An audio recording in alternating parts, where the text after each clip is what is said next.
తెలంగాణ రాష్ట్రంలో ఎవరి జాతకాలు అసలు ఎలా ఉన్నాయి, ఏ పార్టీకి ఎన్నెన్ని సీట్లు వచ్చే అవకాశం ఉందంటారు?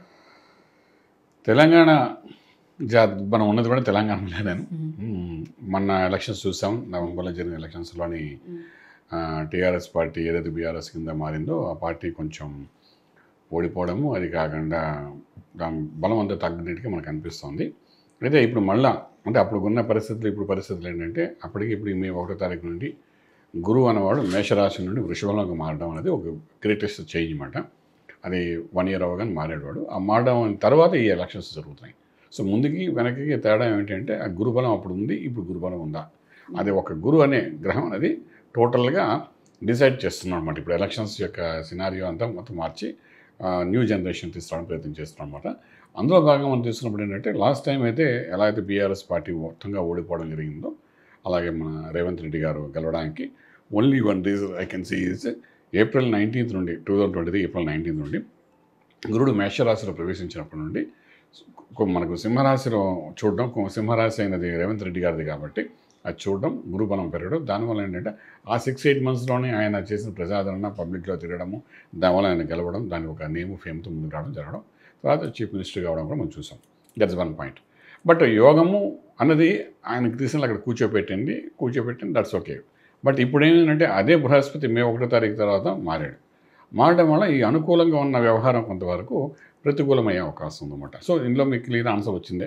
ఏంటంటే మనకు 17 సీట్లు ఉన్నాయి కాబట్టి డెఫినెట్గా 15 సీట్లు ఈసారి అదే స్పీడు అదే యోగంలోని అన్ని 17కు 17 కానీ 17కు 12 కానీ అధిక సీట్లు అన్నది చెప్పే ప్రయత్నం ఏదైతే మనకు కాంగ్రెస్ చేస్తుందో అంత బలం ఇప్పుడు కనిపించింది. డెఫినెట్గా యోగం లేనప్పుడు తేడా ఉండాలి కదండి.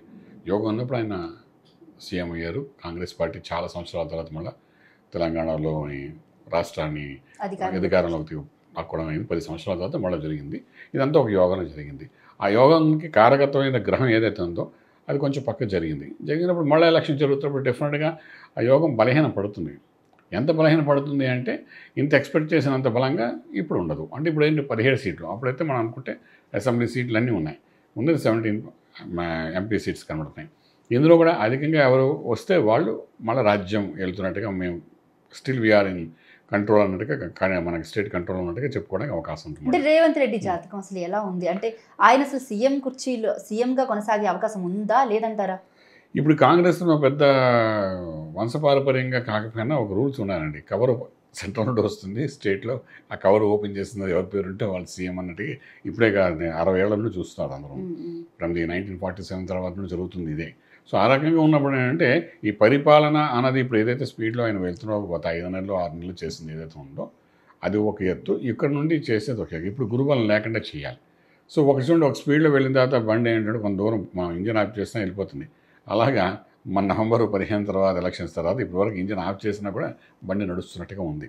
ఆయన ప్రక్రియ ఏదైతే ఉందో రేవంత్ రెడ్డి గారు ఉంది కాబట్టి ఇప్పుడు మనకేంటంటే గురుబలం మారిన తర్వాత రియలిస్టిక్గా ఆయన ఏం చేయగలుగుతారన్న విషయానికి వచ్చినప్పుడు ఎప్పుడు బాగా తగ్గినప్పుడు ఆయన చేసే పథకాలు అనుకోండి లేదా ఆయన చెప్పే మాటలు అనుకోండి అన్నింటిలో కొంచెం వ్యత్యాసం వచ్చే అవకాశం ఉంటుందన్నమాట. డెఫినెట్గా కనబడుతుంది. ఈ వేరియేషన్ ఎప్పుడో వస్తుందంటే వాళ్ళు కొంతవరకు అభిప్రాయ భేదాలు కూడా వచ్చే అవకాశం ఉంటుందన్నమాట. అంటే ఫర్ ఎగ్జాంపుల్ సేమ్ పార్టీలోనే అభిప్రాయ భేదాలు కూడా వచ్చే అవకాశం ఉంటుంది. అందులో ఈ కాంగ్రెస్ యొక్క అంటే ఫ్యామిలీలో ఒక మంచి ఇంపార్టెంట్ పాయింట్ ఏంటంటే ఇక్కడ నుండి మెసేజ్లు పట్టుకునే వాళ్ళు 100 మంది ఉంటుంటారు సెంట్రల్కి, అంటే ఢిల్లీకి మాట. అలాగే అక్కడ నుండి కొన్ని మెసేజ్ తెచ్చేవాళ్ళు కొంతమంది ఉంటారు. పూర్వకాలంలో ఇది బాగా ఉండేది. కవర్లో ఎన్వలప్ కవర్ వెళ్ళడం, అలాగే ఎన్వలప్ కవర్ రావడం, ఆ కవర్లో ఏముంటే అది ఓపెన్ చేసి చూడడం, దాన్ని బట్టి రాజకీయం అంతా నడవడం, ఇలాంటివన్నీ జరుగుతూ చూస్తాం అన్నమాట. సో చాలా జాగ్రత్తగా ఉండవలసిన పరిస్థితి ఏర్పడుతుంది. లేకపోతే ఆ పార్టీ ఉన్నా కూడా ఒక్కొక్కసారి ఆయన్ని బలహీనపరిచే పరిస్థితి కూడా మనకు కనబడే అవకాశం ఉంది ఇక్కడ. Okay, right. మరి బీజేపీ పార్టీ విషయానికి వస్తే ఏం చెప్తారు? అంటే రాష్ట్రంలో ఎక్కడ చూసినా కూడా బీజేపీ వేవ్ అనేది ఎక్కువ కనబడతా ఉంది. ఇప్పుడు బీజేపీ వేవ్ అంటేనండి ఇక్కడ మనకు బీజేపీ వేవ్ అనేది ఇప్పుడే కాదు, గత 30 సంవత్సరాలుగా కూడా ఆంధ్ర రాష్ట్రం కానీ తెలంగాణ కానీ రెండు కలిసి ఉన్న ఆంధ్రప్రదేశ్లో ఎప్పుడూ ఏనాడు కూడా బీజేపీకి అధికారం కానీ అధికమైన సీట్లు రావడం కానీ మనం చూడలేదు. సో ఇప్పుడు వేవ్స్ మొదలైతే వేవ్ స్టార్టింగ్లో ఉన్నారు వాళ్ళు. ఇంకా ఇప్పుడు ఏమైనా మొదలు పెడితే మళ్ళీ నెక్స్ట్ 5 years తర్వాత అప్పుడు ఏమైనా పుంజుకుంటే ఈ రెండు పార్టీలు బలహీనపడితే పుంజుకుంటే అప్పుడు పరిస్థితి వేరేమో. కానీ యాజ్ ఆన్ టుడే ఇప్పుడున్న పరిస్థితుల్లో మాత్రం డెఫినెట్గాను బీజేపీ అనేది వేవ్స్ అయితే కనబడతాయి. కానీ 17లో అధికమైన సీట్లు వచ్చే అవకాశం అయితే మనకు కనిపించదు. ఇక్కడ ఏంటంటే బీఆర్ఎస్ పార్టీ ఏదంటే ఇప్పుడు మళ్ళీ అయితే ఏకాదశంలో ఏదైతే గురుడు మారాడు. మారిన తర్వాత మళ్ళీ కొంత బలోపేతం అయ్యే అవకాశం కనబడుతుందన్నమాట.